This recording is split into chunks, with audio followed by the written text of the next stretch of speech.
One rainy night, an elderly couple was surprised to find kittens blocking the road. Fresh tire tracks suggested the cubs had been left there moments before. Among them, a little one with different colored eyes seemed to be staring at them, almost like a signal. Without knowing it, the two were about to become embroiled in a mystery that would change their lives. The rain was pounding hard against the windshield of the old Chevrolet sedan as Frank adjusted the windshield wiper speeds. Helen, seated beside him, watched the drops slide down the window, creating patterns that reminded her of tears. The dashboard clock showed 9:45 p.m., and the highway winding through the mountains of Colorado seemed more lonely than ever. "Are you sure you don't want us to stop somewhere until the rain passes?" asked Helen, adjusting the knitted shawl over her shoulders. Her 73 years had taught her to be cautious, especially on nights like this. Frank, with his 75 years and perfectly combed silver hair, gently shook his head. "We're almost home, my dear. Besides, we promised to feed the birds in the garden early tomorrow." His hands, weathered by decades of work, gripped the steering wheel with determination. The visit to their family in the small town had been comforting. Their youngest granddaughter, Lucy, had just turned 15, and the party had been modest but full of love. Helen smiled, remembering how Frank had danced with the birthday girl, moving with the same grace as when they met at that town dance over 50 years ago. The road narrowed as they drove on, and the trees cast ghostly shadows under the intermittent light of the lightning. Helen discreetly crossed herself, a habit she had kept since childhood. Suddenly, Frank gently applied the brakes. "What's that?" he muttered, leaning over the steering wheel to see better through the curtain of rain. Helen squinted. A few yards ahead, in the middle of the road, a group of small figures was moving erratically. At first, she thought it might be trash blown by the wind, but when Frank turned on the high beams, her heart skipped a beat. "Oh my God, they're kittens!" Helen exclaimed, bringing her hands to her mouth. Indeed, in the middle of the road, a group of approximately 20 kittens huddled together, soaked and shivering. The scene was heartbreaking. Some tried to shelter under the larger ones, while others mewed desperately. Frank turned off the engine and sat in silence for a moment. Helen knew him well enough to know what he was thinking. During his years as an elementary school teacher, Frank had always been known in town for rescuing abandoned animals. He had even built a small shelter in the schoolyard where children learned about responsibility and compassion by caring for the rescued animals. "We can't leave them here," Frank finally said, reaching for the umbrella in the back seat. Helen nodded, remembering Ginger, their first cat, who had come into their lives during the difficult days after losing their first baby. Ginger had been her comfort, her silent companion during sleepless nights of tears. They both got out of the car, facing the rain that fell like icy needles. As they approached, they noticed that the kittens were no more than 2 months old. Some had mud stains, others were shaking uncontrollably. "Look at this," Frank called, pointing to fresh tire marks in the mud. Someone abandoned them recently. Helen felt a mix of anger and sadness. How could someone be so cruel? As they picked up the kittens, one in particular caught her attention. A small black and white kitten with one blue eye and one green eye. "This little one is special," Helen murmured, cradling it against her chest. The kitten responded with a soft purr, as if understanding it was safe. They worked methodically, picking up each kitten and placing them in the back seat of the car, where Helen had spread out the blankets they always carried for emergencies. The frightened meows gradually gave way to purrs of relief. "The last one," Frank announced, closing the back door. Just as they were about to continue on their way, a dull thud and a sudden jerk of the car alerted them.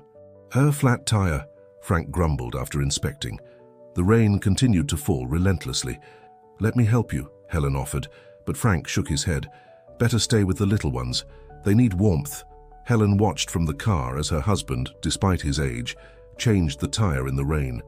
His movements were slow but sure, like everything he did. Meanwhile, she improvised a small rest area in the back seat, using the blankets to create a nest where the kittens could cuddle together. The journey home continued slowly. Frank drove with extreme caution, aware of his precious cargo. Helen had moved to the back seat to watch over the kittens, softly singing them the same lullabies she used to sing to her children. When they finally arrived at their home on the outskirts of Denver, it was almost 11 o'clock at night. Their home, a modest but cozy 2-story house with a garden full of lilacs, had never seemed so welcoming. "We need help," Helen said, as they settled the kittens in the living room. "There are too many for us alone," Frank nodded, pulling out his cell phone. Although he wasn't very adept with technology, his granddaughter Lucy had taught him how to use basic social media. With trembling fingers, he took some photos of the kittens and wrote a message asking for help. "Lucy told me these things can go viral," he commented, showing Helen the post before sending it. Helen smiled, remembering how just a few hours ago they had been celebrating with their family, never imagining that the night would bring them such an unexpected adventure. While Frank communicated with an emergency veterinarian they knew, she began to unravel an old wool scarf. "What are you doing?" Frank asked, curious. "These little ones need something to keep them warm," she replied, her knitting needles moving with experience. "I'll make them some improvised sweaters." The night went on, and as they waited for the veterinarian, Frank and Helen worked in silence, each on their task. He prepared warm milk with a dropper, carefully feeding each kitten while she knitted small wool vests. The kitten with different colored eyes, which Helen had already started calling Spark in her mind, didn't leave her side. It had curled up in her lap while she knitted, as if it had found its place in the world. "Do you remember when we found Ginger?" Helen asked softly, her hands moving automatically with the needles. Frank looked up from the kitten he was feeding. "How could I forget? It was during those difficult days. She saved me," Helen continued, her voice barely a whisper. "When we lost our first baby, I thought I would never feel joy again. But she arrived, as small and in need of love as I was." Frank approached and took her hand, the knitting needles momentarily still. "And now we have the chance to do the same for these little ones." A soft knock at the door announced the arrival of the veterinarian. Dr. Thompson, a middle-aged man who had been caring for the neighborhood's pets for years, entered, shaking the rain off his raincoat. "What a night you've had," he commented as he began to examine the kittens one by one. His professional expression transformed into surprise when he saw the kitten with different colored eyes. "This one is very special," he muttered, examining it with particular attention. "It's a unique specimen of a very specific breed. These kittens, they're not common strays." Frank and Helen exchanged glances. The night had taken an unexpected turn, and something told them that this story was just beginning. As Dr. Thompson continued his examination, Frank's phone began to ring with notifications. His social media post was generating more attention than expected. The community was beginning to wake up, and with it, questions about the origin of these mysterious kittens started to multiply. The rain continued to fall outside, but inside Frank and Helen's house, 20 small lives were beginning a new story. And with them, these two elderly people who thought they had lived all their adventures were about to discover that fate still had surprising plans for them. Dawn arrived with a gentleness that contrasted with the turbulent night before. Helen woke up on the living room couch where she had fallen asleep, watching over the kittens. Frank was already awake, preparing coffee in the kitchen while checking his phone with an expression of amazement. "You won't believe this," he said, adjusting his reading glasses. "The post has more than 50,000 shares. There are people from all over Colorado asking about the kittens." Helen slowly sat up, stretching her back.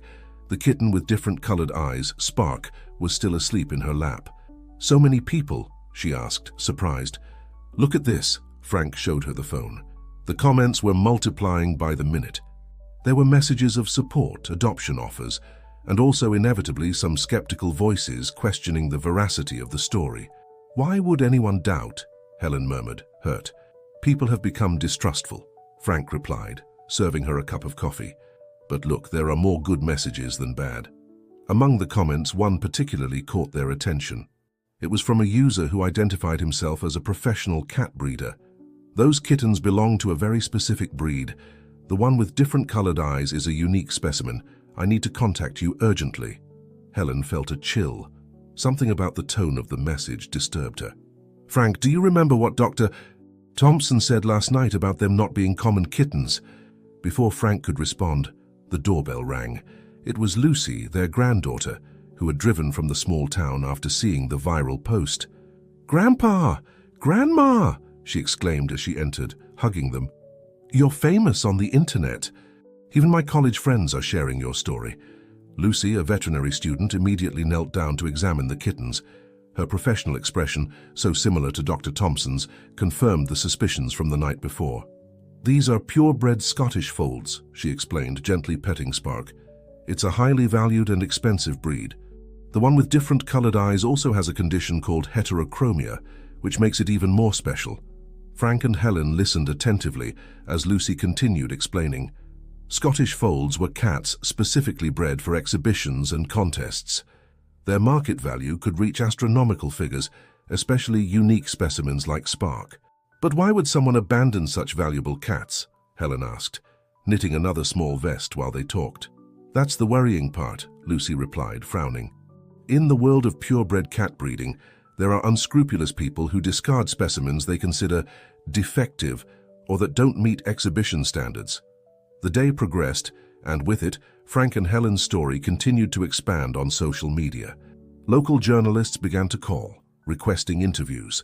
Neighbors appeared at the door with donations of food and blankets for the kittens.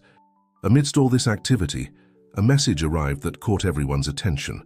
A man who introduced himself as Richard Morrison, owner of a prestigious cat breeding house, offered to adopt all the kittens at once. "I can give them the home they deserve," he wrote. "I have professional facilities and experience with the breed. Plus, I'll offer you a generous compensation for your noble action." Frank read the message several times, his intuition of years warning him that something didn't add up. "Why such a hurry?" he muttered. Helen, who had developed a special bond with Spark, and another shy kitten she had named Shadow, shared her husband's distrust. "I don't like it," she said simply. Lucy, meanwhile, had been researching on the internet. "Grandpa, Grandma, look at this," she called from her laptop. "There are reports in several states of Scottish fold kittens abandoned in similar circumstances. Some were found, others—" Her voice trailed off, leaving the sentence unfinished. The afternoon brought more visits. Among them, a veterinarian specializing in purebred cats, Dr. Sarah Evans, who showed up after seeing the story on local news. "What you have here," she explained after examining the kittens, "is evidence of something bigger. These little ones probably come from an illegal breeding operation." Frank and Helen listened attentively as Dr. Evans explained how some unscrupulous people set up clandestine breeding facilities, seeking to produce purebred kittens to sell at exorbitant prices. Those that didn't meet the standards were discarded. "But these kittens are perfect," Helen protested, protectively hugging Spark. "For exhibition standards, they may have defects imperceptible to the untrained eye," the doctor explained. "Spark's heterochromia, for example, although it makes him unique and beautiful, is considered a defect in contests." As the afternoon turned into evening, Frank and Helen made a decision. They wouldn't hand over the kittens to Richard Morrison or any other stranger, no matter how tempting the offer. "We'll organize the adoptions ourselves," Frank declared. "We'll interview each interested family. These little ones have suffered enough." Helen nodded, looking at the kittens sleeping peacefully in their improvised blanket nests. "And Spark and Shadow will stay with us," she added firmly. Lucy smiled, proud of her grandparents. "I'll help you organize everything. We can create a responsible adoption process, with veterinary follow-up and everything." That night, as the house finally quieted down, Frank and Helen sat on their porch, as they did every night before bed. The full moon illuminated the garden, and the fresh air carried the scent of lilacs. "You know," Helen said, knitting another vest for the kittens, "when I was a little girl, my grandmother always said that God writes straight with crooked lines." Frank took her hand, understanding perfectly what she meant. What had begun as a rainy night and a chance encounter was turning into something bigger than themselves. "Tomorrow we'll start organizing the adoptions," Frank said. "But there's something more here, Helen. These kittens are leading us towards a bigger story." Helen nodded, looking through the window where Spark and Shadow slept curled up together. "And we're going to find out what it is," she replied with determination. Frank's phone vibrated with another notification. It was an anonymous message. "If you want to know the truth about the kittens, look in the abandoned barn of the old Willow Creek Ranch." Frank and Helen exchanged looks. The adventure that had begun with a simple act of compassion was about to lead them down paths they never imagined they'd travel at their age. The old Willow Creek Ranch stood like a ghost of past glory on the outskirts of Denver. The anonymous message had disturbed Frank and Helen's sleep all night, and now, under the morning sun, They found themselves contemplating the rusty entrance gate along with Lucy. "You shouldn't have come alone," their granddaughter protested, adjusting the strap of her medical bag. "This could be dangerous." "That's why we called you," Frank replied with a smile. "Besides, we brought backup." As if responding to a signal, Dr. Thompson parked his van behind them. After hearing about the anonymous message, he had insisted on accompanying them, prepared for any veterinary emergency they might encounter. "The ranch has been abandoned for years," the veterinarian explained as they walked towards the barn, "but lately neighbors have reported nighttime activity." Helen walked with determination, leaning on her cane. The night before, while knitting another vest for the kittens, she had connected several dots in her mind. "The tire marks we saw on the road," she murmured, "were heading in the direction of this place." The barn was an imposing structure of weathered wood that creaked in the wind. The doors, partially open, revealed a dimly lit interior. Frank pulled a flashlight from his pocket, a habit he maintained from his days as a teacher. As they entered, the smell of dampness and abandonment hit them. But there was something else, the unmistakable aroma of cats and pet food. Lucy illuminated the area with her phone, revealing empty cages stacked against the walls and bags of premium cat food. "This was a breeding facility," Dr. Thompson confirmed, examining the premises. "And judging by the equipment I see, a rather sophisticated one." Helen approached a table where they found scattered documents, pedigree records, sales invoices, and something that made her heart stop, a list of discarded specimens with recent dates. "The numbers match," Frank whispered, counting the entries on the list. 20 kittens plus those that... A noise on the second level of the barn interrupted them. Lucy was the first to react, quickly climbing the wooden stairs. The others followed cautiously. What they found upstairs left them breathless. More kittens, different from the ones they had rescued, but clearly of the same breed. They were hidden among hay bales, frightened, but alive. "They're more Scottish folds," Dr. Thompson confirmed, kneeling to examine them. "Probably discarded before the others." While Lucy and the veterinarian attended to the kittens, Helen found something else, an accounting book that revealed an international purebred cat sales operation. The numbers were astronomical. "This explains Richard Morrison's interest," Frank said, reviewing the documents. "He's probably connected to all of this." The sound of an engine alerted them. Through the barn's dirty windows, they saw a luxury car approaching.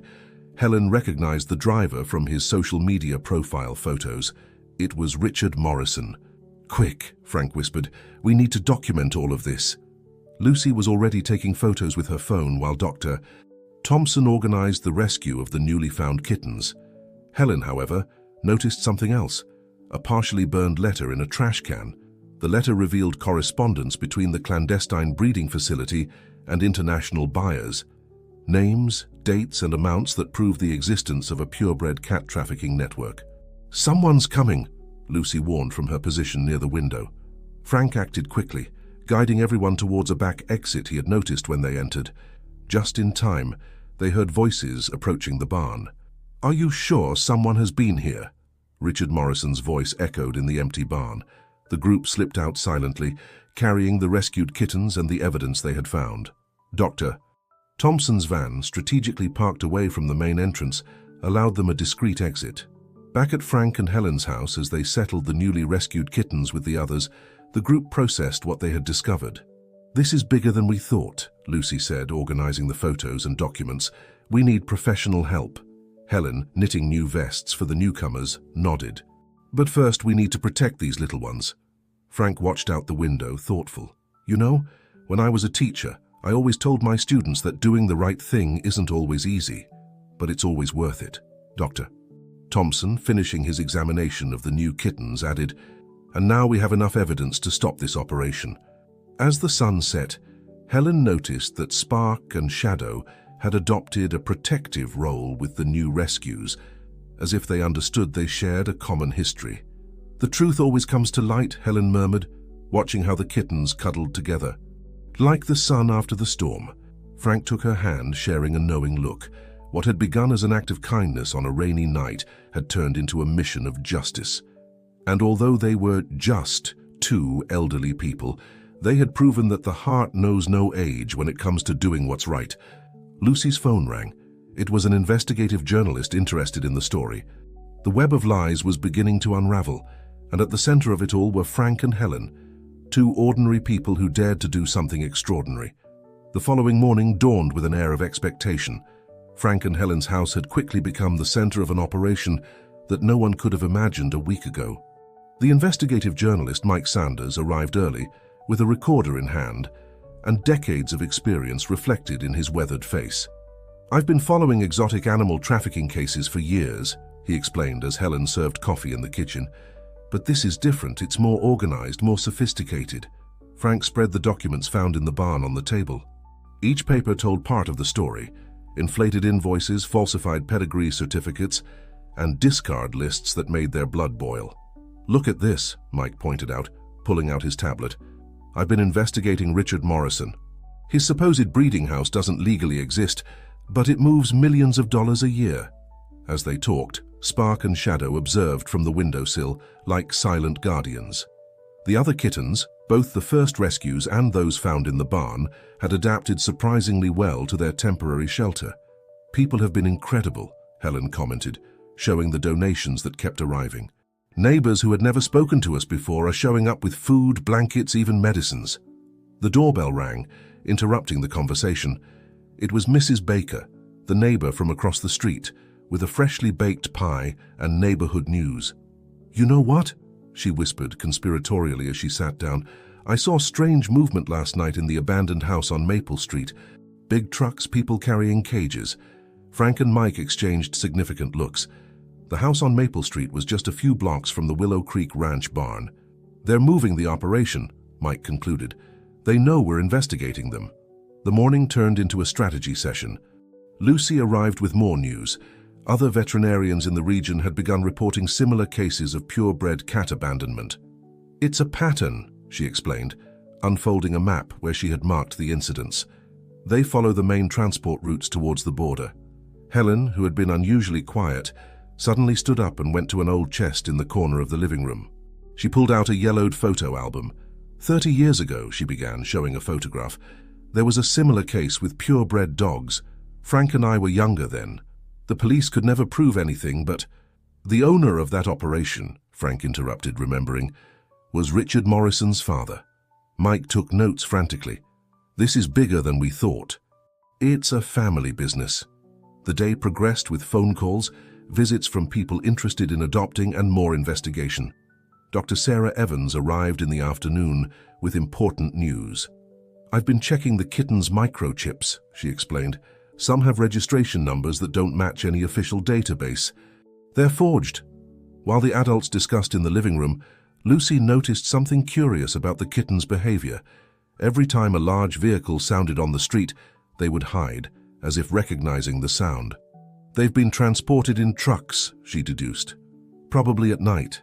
Frank approached the window, observing the quiet neighborhood street.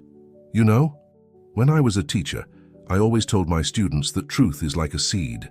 It may take time to sprout, but once it does, nothing can stop it."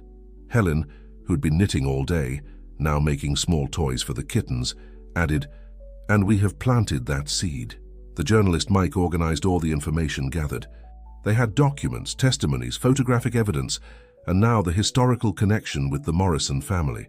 "But we need more," he said, "something that directly connects them to the abandonment of the kittens." As if responding to his words, Frank's phone rang. It was a different anonymous message from before. "Check the security cameras of Joe's Diner on the highway." The night of the abandonment, Lucy was already on her laptop, searching for the diner's contact. "Joe's Diner is exactly at the point where you found the kittens," she explained. "And they have cameras pointing at the highway," Frank added, remembering. The afternoon turned into a coordinated operation. While Mike managed access to the security footage, Helen organized a group of volunteer neighbors to watch the house on Maple Street. "We can't let them take away more evidence," she declared firmly. The kittens, oblivious to all the human activity, played with the toys Helen had knitted. Spark and Shadow, in particular, had become the unofficial protectors of the group, always attentive to the smallest ones. "It's as if they understand they're safe here," Helen observed, watching how they comforted a frightened kitten. As night fell, confirmation arrived. The diner would allow them to view the security footage the next day. Additionally, several neighbors reported more movement at the house on Maple Street. "Tomorrow will be a crucial day," Mike announced, storing his notes. "The truth is about to come to light." Frank and Helen, sitting on their porch as always, with Spark and Shadow curled up at their feet, reflected on the incredible journey they had embarked upon. "You know," Helen said, looking at the stars, "sometimes I think about that night on the road. What would have happened if we had decided not to stop?" Frank smiled, gently squeezing her hand. "But we did stop, and that made all the difference." Inside the house, the kittens slept peacefully, unaware of the storm that was brewing. Justice was in motion, and it had all started with a simple act of kindness on a rainy night. The morning arrived with a light drizzle, reminiscent of that night that had changed everything. Frank, Helen, Mike, and Lucy met at Joe's Diner at 8 o'clock sharp. The diner, a classic American roadside establishment with red vinyl booths and chrome accents, had not yet opened to the public. Joe, the owner of the diner, was waiting for them with a serious expression. "I have something to show you," he said, guiding them to a small office in the back. The cameras caught everything. On the monitor screen, black and white images showed the deserted highway under the rain. The timestamp marked 9:15 p.m. on that night. Suddenly, a black luxury SUV appeared in the frame. "Look," Mike pointed, leaning towards the screen. "It stops exactly where you found the kittens." The images, although grainy due to the rain, were clear. Two men got out of the SUV, opened the back, and began to take out cages. The kittens were hastily released onto the highway. "Wait," Lucy interrupted. "Can you zoom in on the license plate?" Joe manipulated the controls, enlarging the image. Despite the rain and darkness, the numbers were legible. "This SUV," Mike said, taking notes frantically, "is registered to Morrison Enterprises LLC. Helen, who had been unusually silent, noticed something else. "That man," she pointed to one of the individuals on the screen, "is wearing a uniform. Look at the logo on his jacket." Frank adjusted his glasses, moving closer to the monitor. "It's the same logo we saw on the documents from the barn." The evidence was irrefutable. Not only did they have proof of the abandonment, but also the direct connection to Morrison's operation. "There's more," Joe added, switching to another recording. "This same SUV has passed by here several times in the last month, always at night." As they reviewed the additional footage, Lucy's phone rang. It was one of the neighbors watching the house on Maple Street. "They're loading boxes into trucks," she reported anxiously. "It looks like they're preparing to move." Mike acted quickly. "We need to move now. With these recordings and the documents from the barn, we can get a search warrant." Frank and Helen exchanged glances. They had come further than they ever imagined when they stopped to rescue the kittens that night. "But there's something I don't understand," Helen said as they returned home. "Why abandon them on the highway? Why not something worse?" Mike, who had been investigating similar cases, had a theory. It's a common tactic in these operations. Abandonment in public places generates less suspicion than other more definitive methods. Back at home, they found Dr. Sarah Evans performing daily checkups on the kittens. Spark and Shadow, as always, attentively supervised every movement. "These two have something special," the veterinarian commented, examining Spark. "Their heterochromia isn't just an aesthetic trait. In some cultures, cats with eyes of different colors are considered protectors." Helen smiled, remembering how Spark and Shadow had naturally assumed the role of guardians for the group. The afternoon brought more developments. Mike had contacted his sources in the district attorney's office, and the authorities were preparing an operation. "They're going to raid the house on Maple Street tonight," he reported, "and they have search warrants for all properties linked to Morrison." As they waited for news, Helen knitted tirelessly. It was no longer just vests and toys. Now she was creating small individual blankets for each kitten that would be adopted. "I want them to take something from home," she explained, her needles moving with precision. "Something to remind them that they were loved here." Frank, observing through the window, reflected on the turns his life had taken. "You know what's most extraordinary," he said to Helen, "that all of this began because we decided to stop that night." "We didn't just stop," she replied. "We chose to do the right thing." The sound of sirens in the distance interrupted the conversation. Lucy, who was monitoring the news on her phone, read aloud. "Operation underway. Multiple arrests in exotic animal trafficking case." The kittens, oblivious to the drama unfolding, played with the toys Helen had knitted. Spark approached her, purring softly, as if understanding that something important was happening. "Truth always finds its way," Frank murmured, sitting next to his wife. The night progressed, and with it, the sense that a dark chapter was coming to an end. But for Frank and Helen, this was just the beginning. They had discovered a new mission in their lives, one that had begun with an act of compassion on a rainy night. The days following the raid were a whirlwind of activity. Frank and Helen's house became the epicenter of a story that had captured national attention. Journalists, animal rights activists, and curious onlookers gathered on the street, hoping to catch a glimpse of the now famous rescuer grandparents and their kittens. One morning, as Frank prepared breakfast, Helen read aloud the headlines from the local newspaper. International purebred cat trafficking ring dismantled. Elderly couple unexpected heroes. Heroes, Frank muttered, pouring coffee. We just did what anyone would have done. Not anyone, Lucy corrected, entering the kitchen with her laptop. Look at this. On the screen, a viral video showed hundreds of people in different cities across the country, holding signs with images of Spark and Shadow.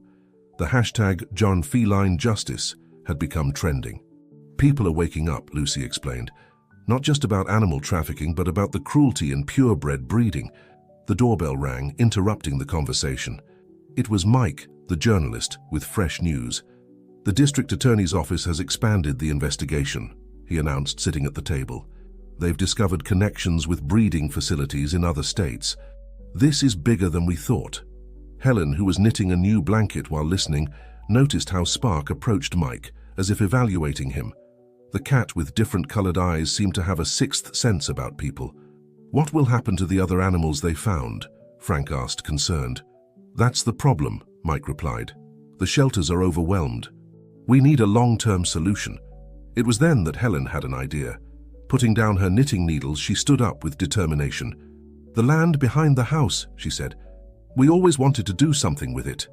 What if... Frank immediately caught his wife's idea. A shelter? Here? Lucy jumped with excitement. It's perfect. We could create a rehabilitation and responsible adoption center. The next few hours turned into a brainstorming session. Mike used his contacts to get legal and financial advice. Lucy began to design the plans, imagining spaces adapted for different animal needs. We could call it Spark and Shadow Sanctuary, Helen suggested, petting the two cats that had started it all.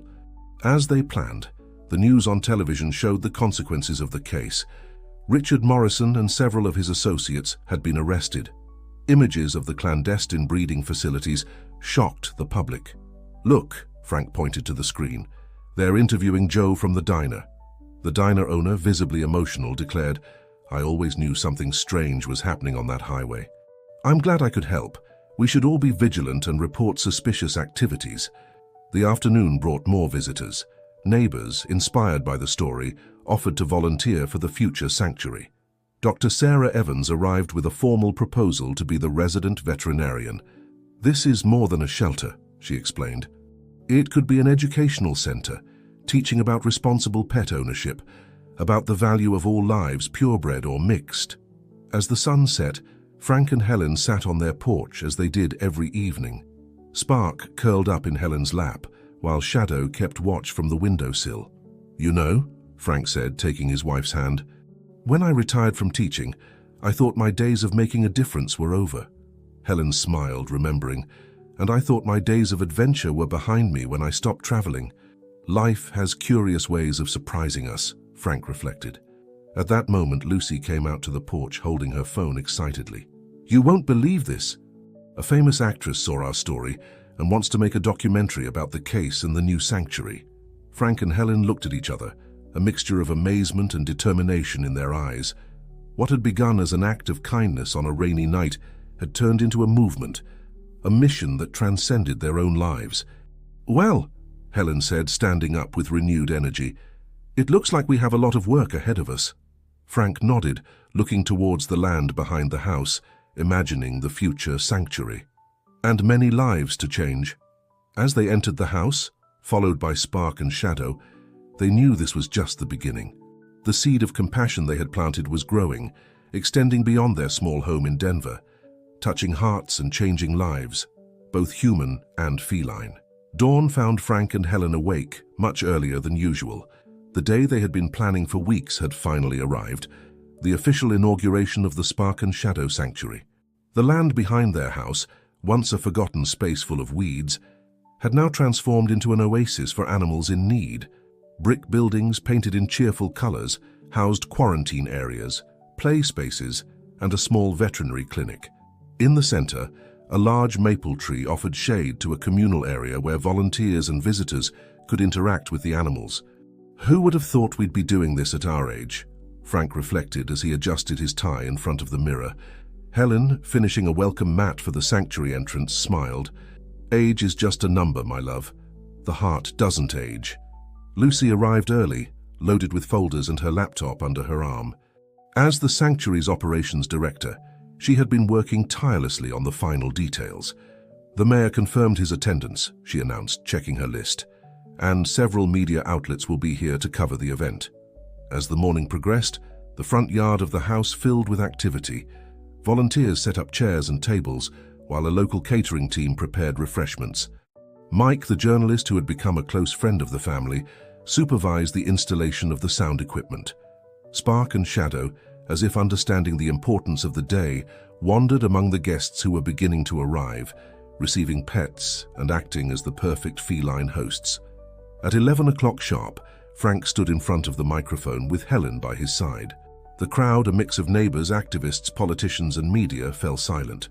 "A few months ago," Frank began, his voice slightly trembling with emotion, "we stopped on a rainy highway to help some abandoned kittens. We never imagined that simple act would lead us here." Helen continued, "The Spark and Shadow Sanctuary is not just a place for animals in need. It's a symbol of what we can achieve when we choose compassion over indifference." As they spoke, images of the land's transformation were projected on a large screen. Before and after photos, volunteers working, and of course, the kittens that had started it all. The mayor, visibly impressed, took the floor next. "What Frank and Helen have accomplished here is extraordinary. They've turned a tragedy into an opportunity to educate and do good. The city commits to supporting this noble cause." Dr. Sarah Evans, now the sanctuary's veterinary director, explained the services they would offer. "In addition to rescue and adoption, we'll have educational programs on responsible pet ownership, low-cost sterilization clinics, and animal-assisted therapy for children and the elderly." As the speeches continued, Helen noticed Spark acting strangely, meowing insistently and pulling at her skirt. "What's wrong, little one?" she whispered, following the cat as it led her to the back of the sanctuary. There, hidden behind some bushes, she found a stray cat about to give birth. Without wasting time, Helen called Dr. Evans, and together they helped deliver 5 tiny kittens. When Frank, worried about his wife's absence, arrived at the scene, he found a touching sight. Helen, with tears in her eyes, holding a newborn, while Dr. Evans attended to the mother. "Looks like we have our first official residents," Frank said, kneeling beside his wife. News of the birth spread quickly among the guests, adding a magical touch to the inauguration. Many saw it as a good omen for the sanctuary's future. However, not everything was celebration. Mike approached Frank and Helen with a worried expression. "There are rumors," he said quietly, "that some of Morrison's ex-associates are planning revenge. They've been making veiled threats on social media." Frank frowned. "We can't let fear stop us. We've come too far." Helen nodded, determined.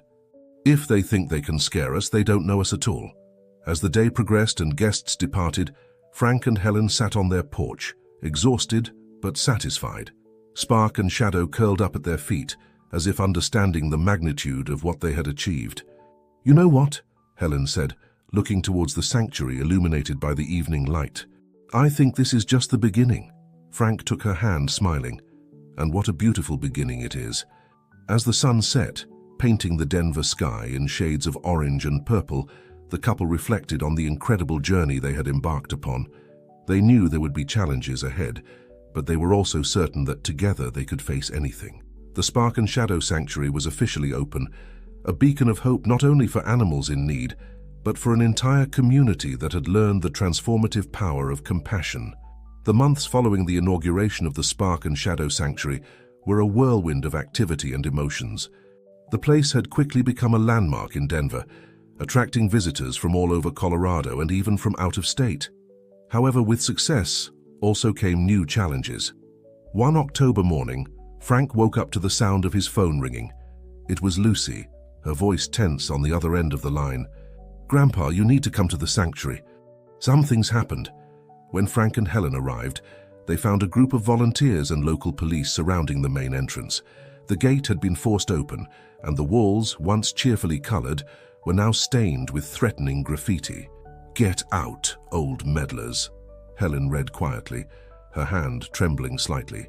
The officer in charge approached them. "We believe this is related to the threats you've been receiving. Have you noticed anything suspicious lately?" Frank shook his head, but Helen intervened. "A few days ago, I saw an unfamiliar car parked in front of the house. I thought they were lost tourists." While the police took statements and volunteers began to clean up, Spark and Shadow prowled restlessly, as if sensing the tension in the air. Mike, who had arrived after hearing what happened, approached the couple. "This is serious. My sources tell me that some of Morrison's ex-associates have been making moves in the shadows. They're losing a lot of money since the business was dismantled." Helen, with determination in her eyes, declared, "They're not going to scare us. We've faced worse things." However, the following weeks brought more incidents. Anonymous calls in the middle of the night, defamatory flyers distributed in the neighborhood, and even an attempt to sabotage the sanctuary's water system. The tension began to take its toll. Some volunteers concerned for their safety stopped coming, adoptions decreased, and donations started to dwindle. One night, as Frank and Helen discussed the situation in their kitchen, they heard a crash coming from the sanctuary. Running to the backyard, they saw with horror that one of the structures was on fire. "The animals!" Helen cried, running towards the burning building without a second thought.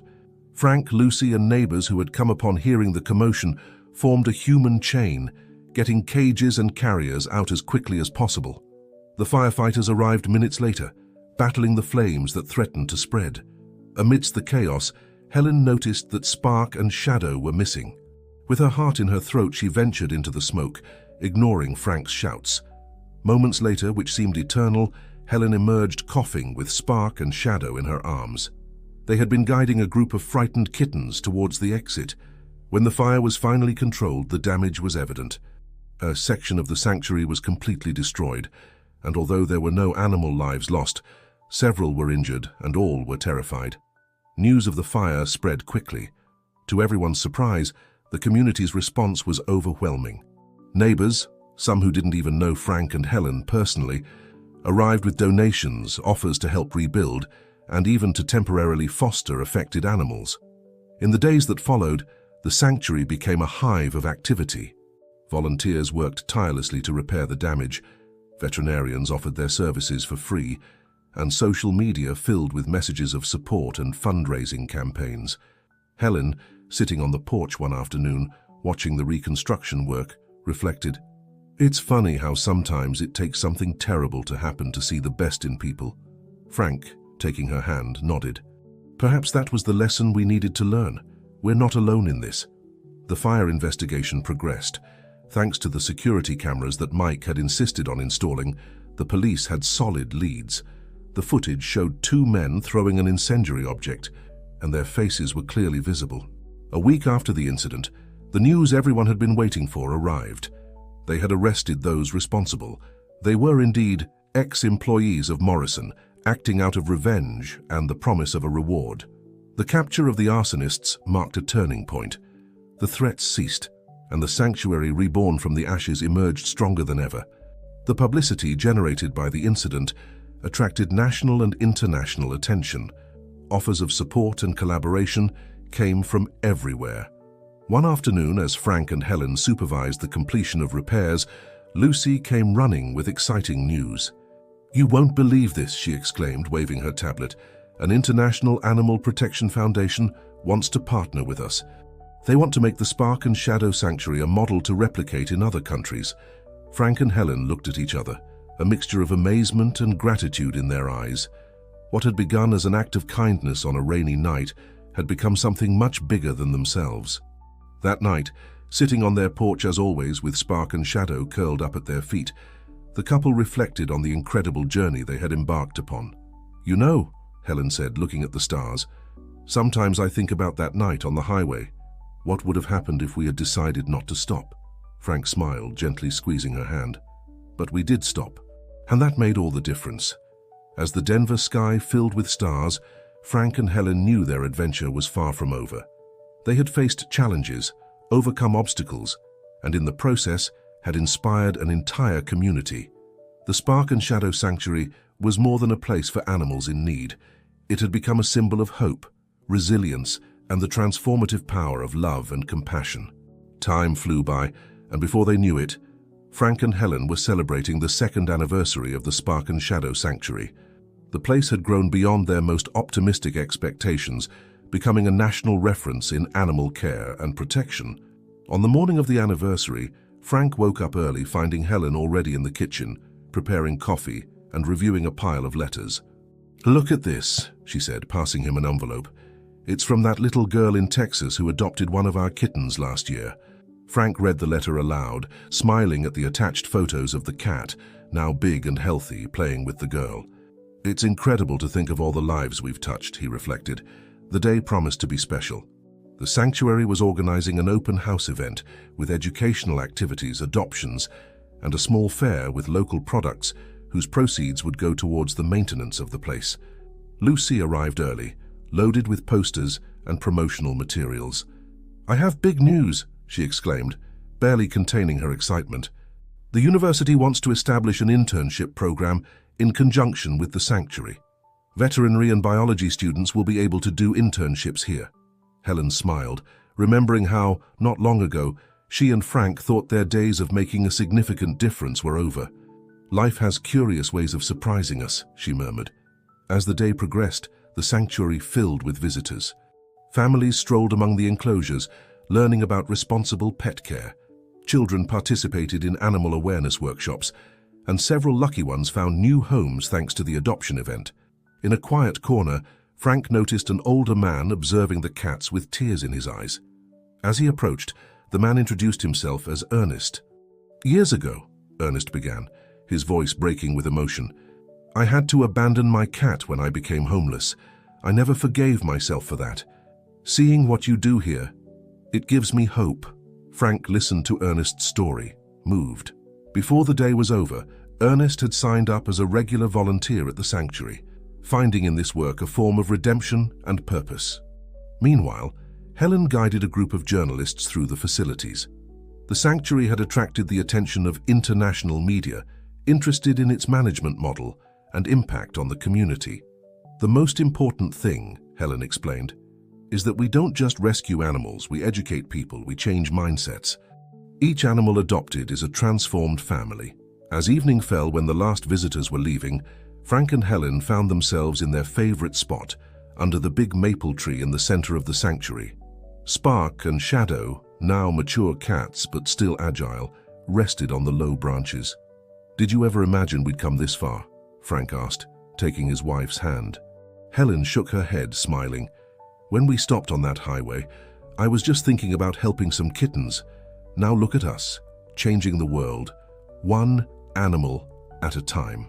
At that moment, Lucy approached with a serious expression. "Grandma, Grandpa, there's something I need to discuss with you."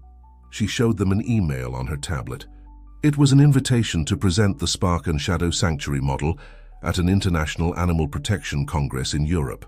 "They want us to go and share our experience," Lucy explained. "It's an incredible opportunity to expand our impact." Frank and Helen looked at each other, a mixture of excitement and apprehension in their eyes. Traveling to Europe at their age seemed like a huge adventure.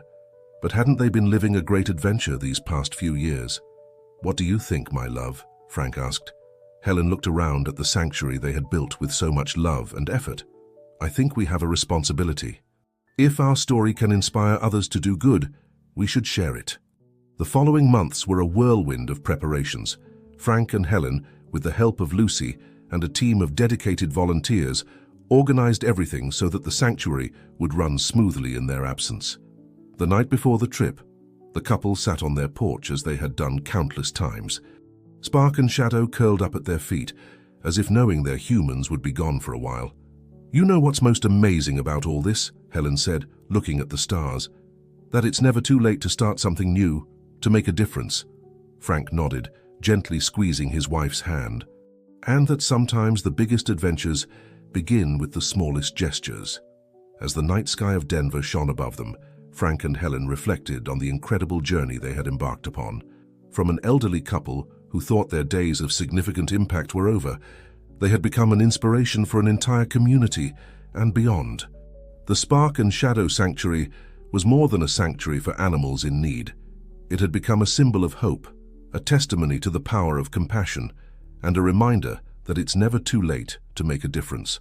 Tomorrow they would embark on a new chapter of their adventure, taking their message of love and respect for all creatures to an international stage.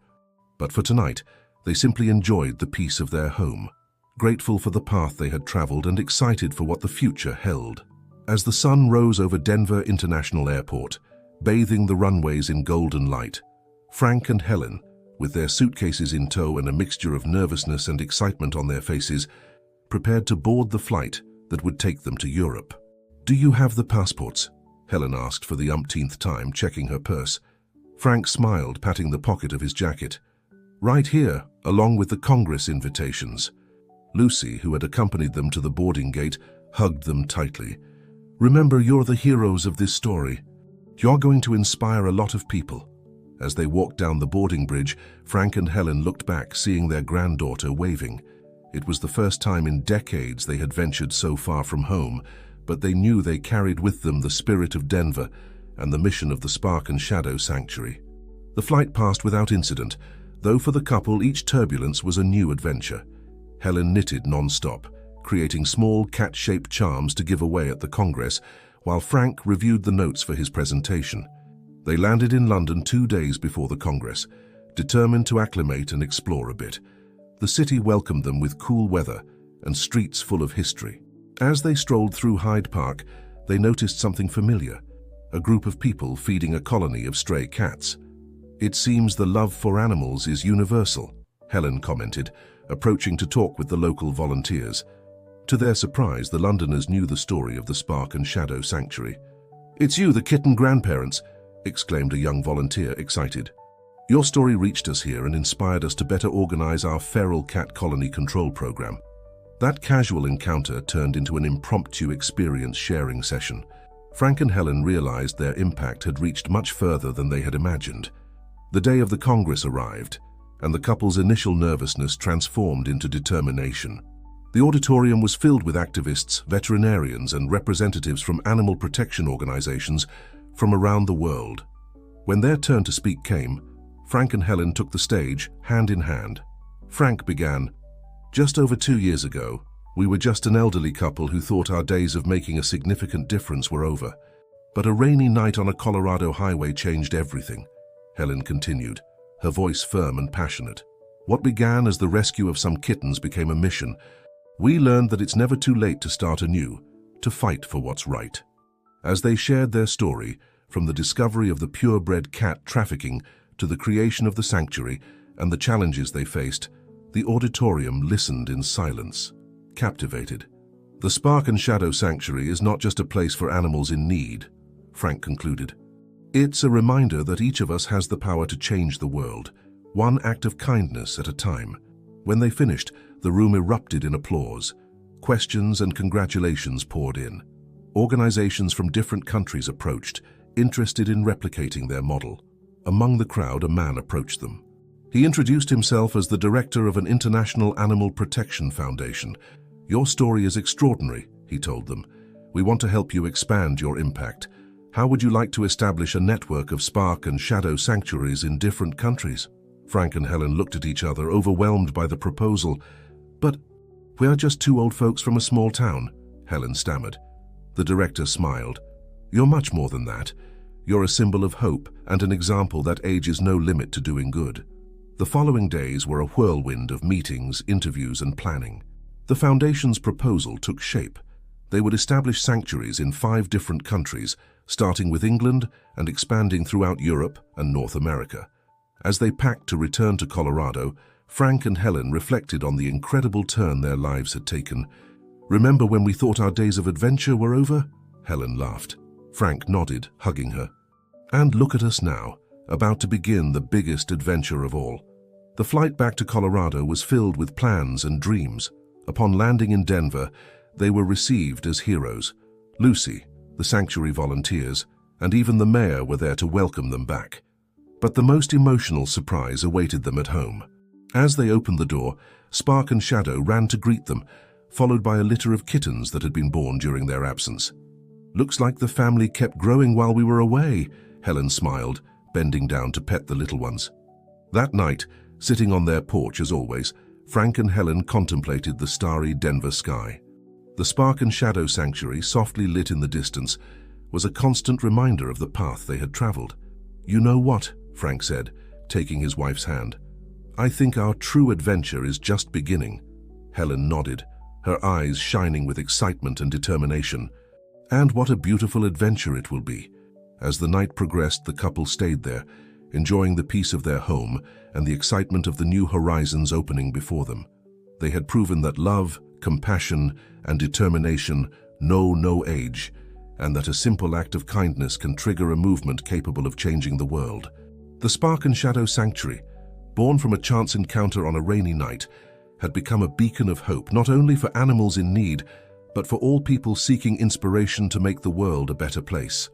And so, under the starry Denver sky, Frank and Helen prepared for the next chapter of their extraordinary story, knowing that as long as they had each other and their passion for helping, there would be no challenge they couldn't overcome.